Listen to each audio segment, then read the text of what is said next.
Okay, students, now that you have learned so much about vectors, let me tell you how to do subsetting and element extraction in R.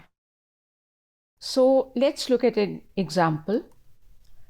As you can see on the screen, we are considering a vector that is being called myvec.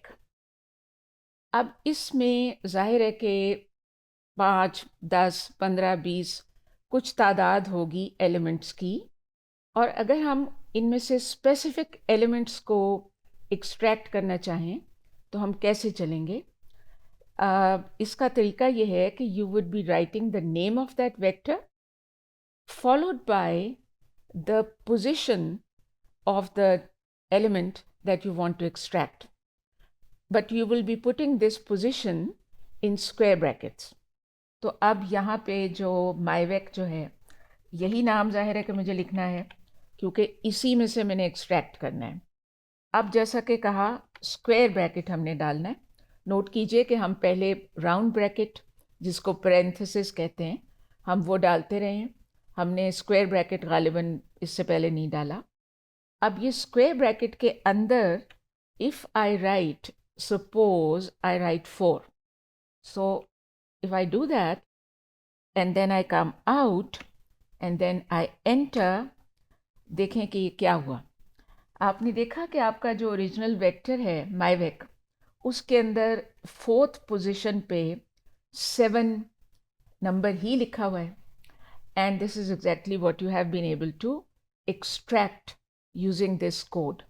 अगर आप for example last वाला extract करना चाहें और वो काफ़ी लंबा vector है, इसलिए आपको अंदाज़ा नहीं है कि वो जो लास्ट है उसका क्या, उसकी पोजीशन क्या है। So then how will you proceed? Let's go to R. Let me try to do this for you.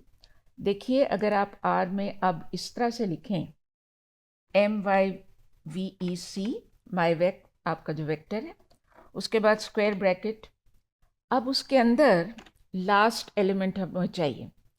तो अब देखिए, लेंथ जो है, फंक्शन लेंथ आप पहले पढ़ चुके हैं ना कि LENGTH अगर आप लिखेंगे तो आपको किसी भी वेक्टर की लेंथ पता लग जाएगी, यानी उसमें टोटल नंबर ऑफ एलिमेंट्स कितने हैं।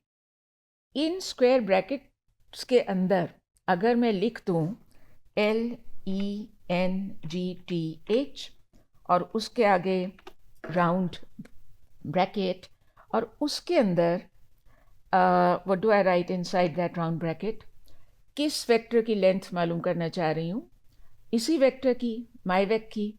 So if I do that MYVEC, तो अब ये क्या हुआ? ये होने ये लगा है कि जो हमें एक्सट्रैक्ट करके देगा वो, that is the one which is the going to be the last one. इसलिए कि लेंथ जो है myvec की, फ़र्ज़ करें वो 5 हैं तो वो 5 ही आएगा ना, और फिर वो 5वां ही जो है that is the last one. So let me try, देखते हैं क्या बनता है। हो सकता है कि जो कुछ मैंने कहा वो वर्क कर जाए, और हो सकता है कि एरर आ जाए। आपको बताया हुआ है ना कि ज़्यादा से ज़्यादा क्या होगा, एरर आ जाएगा। Okay, I am going to enter this now and there we are, there is no error whatsoever, और जो मैंने आपसे अर्ज़ किया वो आपके सामने है। अच्छा, एक हम और एक्सपेरिमेंट कर लेते हैं। फ़र्ज़ करें कि मैं चाहती हूँ कि लास्ट ना निकालूं, बल्कि सेकंड लास्ट मुझे चाहिए। अब क्या करूं? I think all I should do is to write myvec once again and the square bracket again and then come inside. अब वो सेकंड लास्ट चाहिए। अब क्या करना चाहिए?